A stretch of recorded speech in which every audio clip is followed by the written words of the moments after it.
Bonjour. La petite sainte dont je voudrais raconter la vie ici n'a pas eu l'honneur d'avoir son nom marqué dans le canon romain, c'est-à-dire le canon de la messe, le canon numéro 1 qui est célébré maintenant encore depuis la réforme de Vatican II.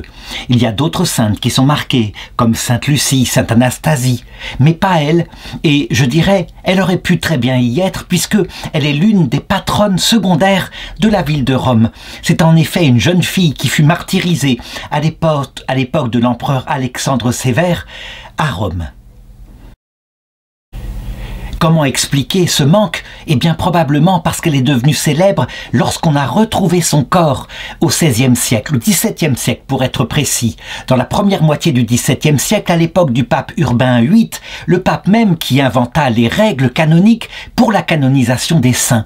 On fut bouleversé, le fait d'avoir retrouvé son corps ainsi enterré, là où la légende disait qu'elle avait subi son martyre effectivement, et qu'il y avait même eu une église qui à un moment donné avait existé sur le lieu. Eh bien, les gens ont été frappés à cette époque-là. Je voudrais raconter son martyre, avec évidemment l'esprit critique qu'il faut, parce qu'il faut bien savoir que pour les saints de l'Antiquité, puisqu'on considère qu'elle a été martyrisée en 226 après Jésus-Christ, très souvent, lorsque les actes de leur martyre ont été écrits, eh bien des écrivains très pieux, voulant marquer la force de leur caractère, leur capacité à affronter la mort, ont cru qu'il fallait gonfler les tortures qu'ils avaient subies de la part des Romains. Mais en réalité, lorsqu'on regarde les choses, jamais elles n'auraient survécu à ce qui est marqué dans le texte. Par contre, il faut bien comprendre que souvent ça correspond tout de même à quelque chose qu'elle a vécu, mais qui était plus de l'ordre spirituel, et puis de l'ordre matériel, mais tout de même raisonnablement. Donc je m'efforcerai de rappeler ce qui est marqué dans le texte et d'en donner à chacun de voir une interprétation plus crédible. Certains pourront me reprocher de faire ce moyen-là, mais en réalité, ce n'est pas compliqué, il suffit de regarder les martyrs contemporains, surtout au XIXe siècle, qui ont subi des tortures analogues, et de voir très exactement ce qui se passe pour eux. Et donc on peut calquer les récits qui, là, sont vérifiables avec les récits antiques. Alors, la première critique, c'est que certains ont dit « le récit est légendaire, ça ne peut pas être sous l'empereur Alexandre Sévère, puisque, à son époque, il y eut une phase de relative tolérance par rapport au christianisme. » Je répondrai que peut-être la date n'est pas tout à fait exacte, c'est possible, mais qu'en réalité, eh bien, il y a eu des décrets qui n'ont pas été abolis, qui dataient des empereurs précédents. Et donc, quelquefois, dans certaines régions, certains gouverneurs appliquaient les mêmes punitions. Ce qui est unanimement reconnu, c'est que Sainte Martine est une femme de la noblesse romaine. Elle n'est pas une prolétaire, loin de là. Donc, ça marque une époque où on voit que les conversions ne sont plus seulement dans le monde des esclaves, ce qui pouvait se comprendre. Après tout, le Christ libérait en mettant au même niveau ceux qui étaient esclaves dans l'Empire romain et ceux qui étaient de famille noble. Non, son père a été 3 fois consul à Rome. Il a été et d'ailleurs, c'était un père chrétien. Il est distingué par une foi vive, une charité ardente. Elle perdit, alors qu'elle était jeune, qu'elle était adolescente, ses 2 parents, et alors on vit quelque chose qui est assez fréquent à cette période-là. Il y a une telle nouveauté dans le message chrétien, une telle stupéfaction au récit de ce Dieu unique, rationnel donc. L'idée d'un Dieu unique est quelque chose qui s'est répandu par les philosophes grecs en particulier, mais le fait qu'il est descendu sur terre, qu'il a donné sa vie de cette façon-là, que manifestement beaucoup de jeunes filles voudraient se consacrer à Dieu de tout leur cœur. Il n'y a pas possibilité à cette époque-là de devenir religieuse, mais il y a possibilité de l'être quelque part dans sa maison ou dans un lieu secret où on peut se vaquer à la prière. Il faut remarquer que ce prénom de Martine fait référence à un dieu grec, le dieu Mars, le dieu de la guerre, un peu comme Saint Martin de Tours. C'est la même chose, c'est la même racine, ce qui veut dire qu'elle a reçu dans l'Empire romain un nom païen. Mais il ne faut pas s'étonner de cela. De même, par exemple au Vietnam, donc l'ancienne Indochine, où des gens se convertissaient, étaient baptisés, très souvent ils gardaient leur nom vietnamien. Il n'y avait pas d'inconvénient. On sait donc que, étant ainsi non plus sous l'autorité de ses parents, mais comme jeune fille, elle décida de vendre une partie des biens de ses parents et de consacrer l'argent à des œuvres de miséricorde, ce qui fait que, manifestement, elle était connue comme étant chrétienne. Et puis, voilà que la persécution recommença donc, dit la légende, sous Sévère Alexandre, et elle fut arrêtée un jour alors qu'elle était dans une église, en train de prier. Là encore, on peut émettre une critique. Y avait-il à cette époque-là des églises comme maintenant? La réponse est que ça pouvait apparaître dans les temps de relative relâchement de la persécution. Il pouvait arriver qu'on construise des lieux de culte et que le culte ne soit pas simplement réservé dans des maisons privées. Lorsqu'on l'arrêta, sa réaction fut vraiment stupéfiante de la part de la police romaine. En effet, elle suivit simplement comme cela et elle ne semblait pas du tout inquiète, au point que les gens se dirent que probablement la dénonciation avait été fausse et que elle ferait sans difficulté un sacrifice au dieu romain. Donc, on l'emmena devant l'empereur, dit le texte, en réalité plus probablement devant le délégué de l'empereur, un juge, qui lui demanda de sacrifier aux idoles. Et là, voilà ce que raconte sa légende. On l'emmena dans le temple d'Apollon. Là, elle s'arma du signe de la croix, pria Jésus-Christ, et à l'instant, il se fit un effroyable tremblement de terre qui renversa une partie du temple et brisa l'idole. C'est évident que s'il y avait eu un phénomène comme ça se serait su. Habituellement, le Seigneur n'agissait pas comme cela. D'autre part, le signe de la croix tel que nous le pratiquons, à cette époque, n'était pas connu. Il n'avait pas été inventé dans la dévotion populaire. On représentait plutôt, pour se manifester comme chrétien, un poisson, à cause des initiales en grec de Jésus-Christ, Fils de Dieu, Sauveur. Ictus, donc Jésus Christus, etc. Je ferai donc ici la première remarque. Il est probable que, en réalité, ce fut sa parole devant le juge qui fut comme un glaive qui renversait les idoles. Elle dit simplement, pas plus que ça, « Je suis chrétienne, je n'offre pas de sacrifice à ces idoles qui ne sont que des pierres et qui ne sont pas vivantes. » De même, il est dit qu'à ce moment-là, l'empereur, c'est-à-dire son juge, irrité, commanda qu'on commence à la torturer, qu'on la frappe à coups de poing et qu'on l'écorcha avec des ongles de fer. Là encore, probablement, elle fut simplement tabassée, probablement, pas plus que ça, et puis mise pendant toute une nuit en prison. Je veux dire par là que, étant citoyenne romaine, comme je peux le démontrer par le fait que, au terme de son martyre, elle sera décapitée, ce qui était réservé aux citoyens romains.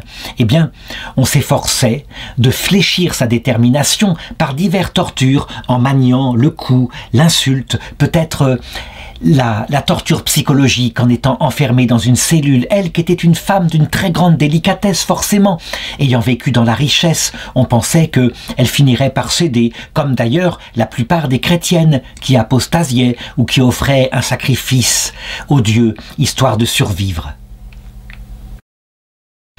Le lendemain donc, on la reconduisit devant son juge et de nouveau, avec une très grande fermeté, elle refusa de sacrifier aux idoles. Alors, le juge commanda cette fois qu'elle soit fouettée. Mais évidemment, encore une fois, dans le récit, elle est fouettée si cruellement qu'elle n'aurait pas pu survivre. Il est dit que les soldats la fouettèrent au point qu'au bout du compte, ils étaient épuisés, ils n'arrivaient plus à la fouetter. Elle serait morte, manifestement, ce qui n'est pas le cas. Mais peut-être fut-elle effectivement flagellée. Voici une image d'ailleurs beaucoup plus tardive qui remonte à la Renaissance et qui montre son martyre. On le voit, elle est torse nu, ce qui là probablement a pu être fait. Elle fut de nouveau jetée en prison et encore une fois le troisième jour, elle fut amenée devant son juge et cette fois il lui demandait de revenir sur sa détermination et de sacrifier dans le temple de la déesse Diane.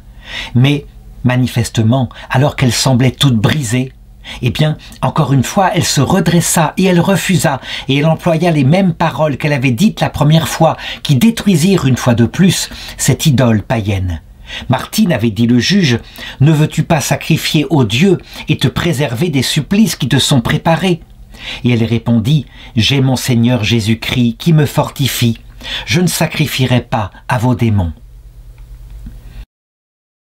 Ce qui est frappant dans cette petite sainte, c'est une extraordinaire force spirituelle, parce qu'il ne faut pas s'imaginer qu'elle prenait les choses à la légère comme cela. Non, forcément, dans sa prison, dans la prison sordide où elle était jetée, même en admettant qu'il y ait eu d'autres chrétiens qui quelquefois, la consolaient, la fortifiaient. Il n'empêche, elle devait connaître toutes les angoisses. Le Seigneur, en effet, il aide ces martyrs, c'est vrai. Et le fait qu'elle sache de tout son cœur que cette vie n'est qu'un passage, que de l'autre côté, instantanément, le Christ viendra la chercher, est une aide fantastique. Il ne faut pas le nier, sans compter la grâce qui descend du ciel, qui est une réalité qui fortifie le cœur. Cependant, malgré tout, quand on comprend ce que c'est que le martyr et que le Seigneur veut que notre cœur, par le martyr, soit préparé pour la vie éternelle, lorsqu'on compare par exemple au martyr de Saint Pierre et de Saint Paul, qui eurent lieu au 1er siècle après Jésus-Christ, on voit bien que dans leur prison, eux aussi furent soumis à la nuit de l'esprit. Qu'on se penche sur le martyr de Sainte Jeanne d'Arc, enfermée dans sa prison, et qu'on voit comment cette jeune fille, qui était comme une armée rangée en bataille, elle aussi, capable de résister spirituellement, intellectuellement, aux meilleurs théologiens de son temps, comment elle n'échappa non plus aux angoisses.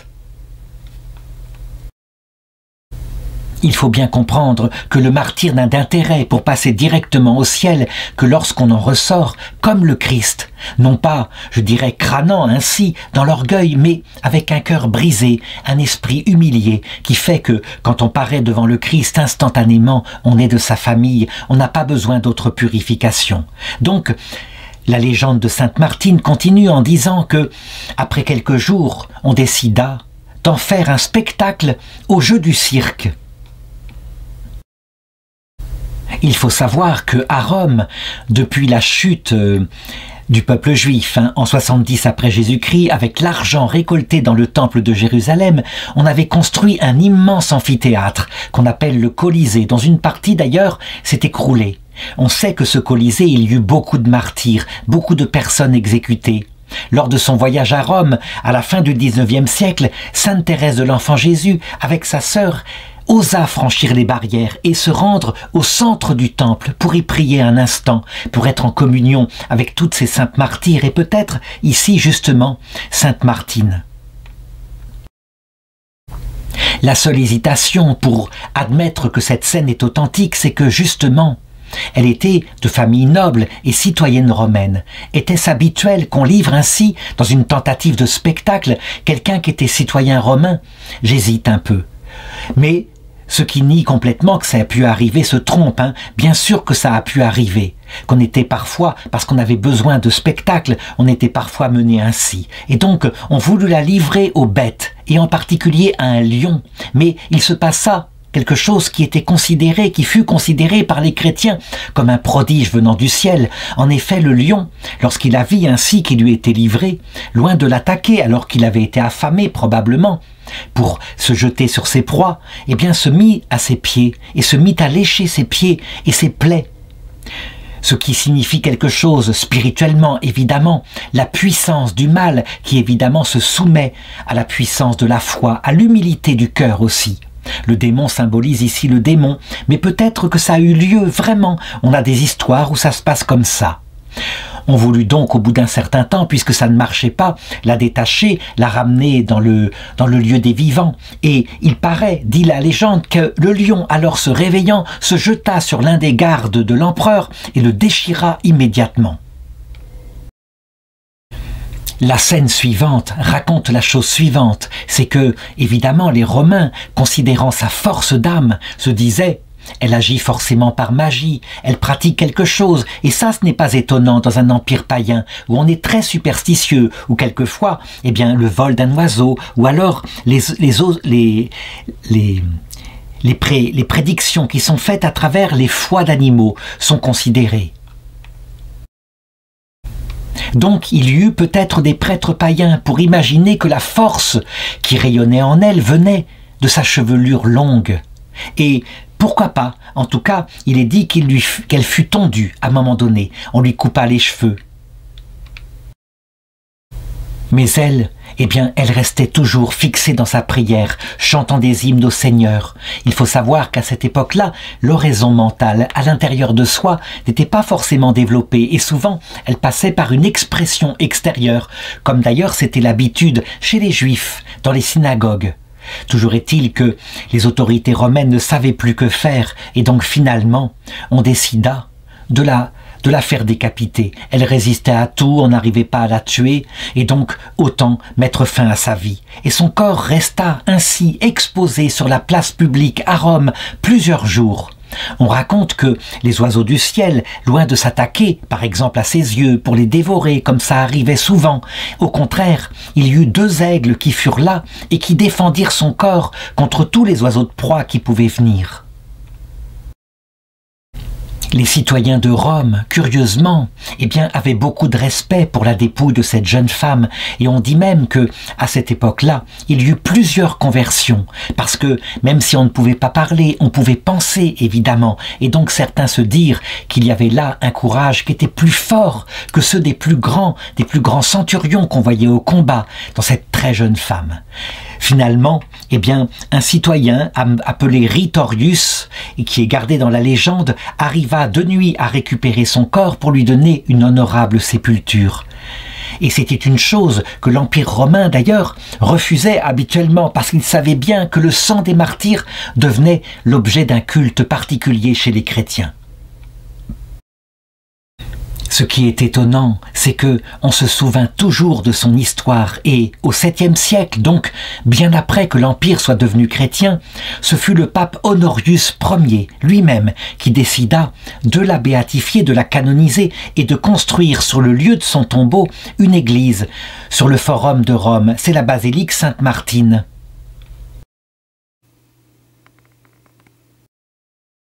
La photo que je viens de montrer n'est pas l'original, C'était une église antique, une église bâtie selon les normes du 7e siècle, donc plutôt le style roman.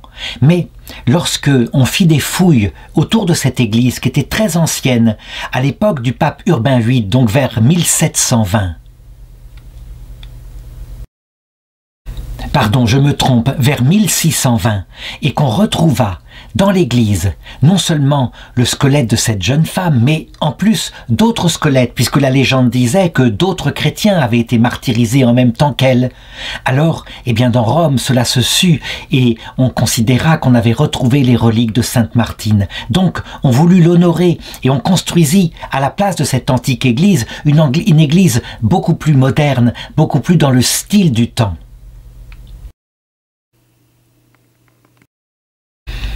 Son corps était dans un sarcophage de terre cuite, dans la crypte de cette église, mais il n'était pas intact, c'était un squelette, à la différence de la découverte, à peu près à la même époque, du corps de Sainte Cécile, qui lui était parfaitement intact, de manière stupéfiante, véritablement, ça veut dire souple, rose, et en position où elle avait été enterrée lors de son martyre, au début du IVe siècle. D'ailleurs, les papes de l'époque de la Renaissance commandèrent une statue de marbre pour qu'on garde à jamais le souvenir de cette merveille qu'était ainsi le travail des anges.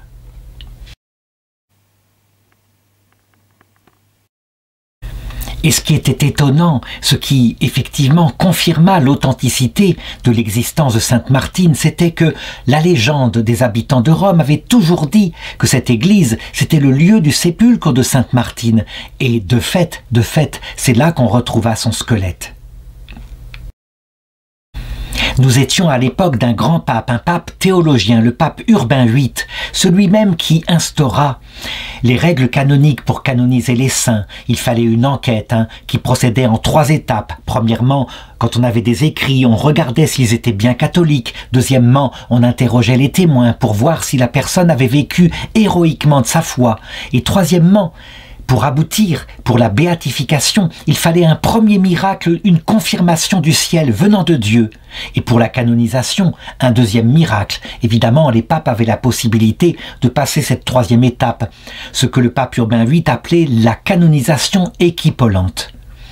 Eh bien, il avait même émis un décret comme quoi, et ce décret ne fut pas suivi, comme quoi toute personne considérée comme sainte et que des fidèles avaient mis dans un culte avant que l'enquête canonique n'ait abouti, eh bien, ne serait jamais canonisée. Il pensait, le pape, que de cette façon, il arrêterait la ferveur qui était trop rapide venant du peuple de Dieu. Ce décret pastoral ne marcha pas, et rien n'empêche maintenant que quand une personne meurt en odeur de sainteté, le peuple de Dieu sait que c'est un saint et vient se confier auprès de son tombeau. C'est toujours comme cela. D'ailleurs, pour bien montrer que cette partie du décret n'était pas réaliste, c'est que pour pouvoir commencer un procès en béatification, il faut justement qu'il y ait eu un culte permanent, stable, depuis l'époque de la mort du saint. Comme quoi, le pape Urbain VIII, tout en modernisant le processus de béatification, n'avait pas fait que des décrets parfaitement équilibrés. Ce qu'on oublie beaucoup sur Urbain VIII, c'est qu'il fut aussi un poète magnifique. Et c'est lui qui donc, dans la liturgie, écrivit une hymne magnifique en l'honneur de Sainte Martine, dont je voudrais lire le début. C'est par ces chants, ô Vierge magnanime, que Rome chrétienne continue de remettre entre vos mains le soin de sa défense. Elle est captive, et si vous la protégez, elle reprendra possession d'elle-même et reposera dans la sécurité. Écoutez ses prières et repoussez loin de la ville sainte où vous avez connu le martyre. Repoussez, ô Martine, les ennemis qui l'oppriment. Mais souvenez-vous qu'elle n'a pas seulement à craindre les bataillons qui lancent la foudre et renversent les remparts. Même dans la paix, les attaques ténébreuses n'ont jamais cessé d'être dirigées contre sa liberté. Déjouez, ô Martine, ces plans perfides, et souvenez-vous que vous fûtes la fille de l'Église romaine, avant d'en être la protectrice. Vous qui avez résisté à toutes les idoles païennes, aidez-nous, nous aussi, pauvres pécheurs, à vous imiter dans votre sacrifice. Il ne se contenta pas de ce passage, il composa toute une messe en son honneur. Vraiment, c'est le plus bel hommage qu'on puisse faire ainsi à la grâce intérieure, à la beauté de cette Vierge qui, avec toutes les Vierges célestes, n'arrête pas de descendre sur la terre pour venir nous aider et pour un jour les rejoindre au paradis.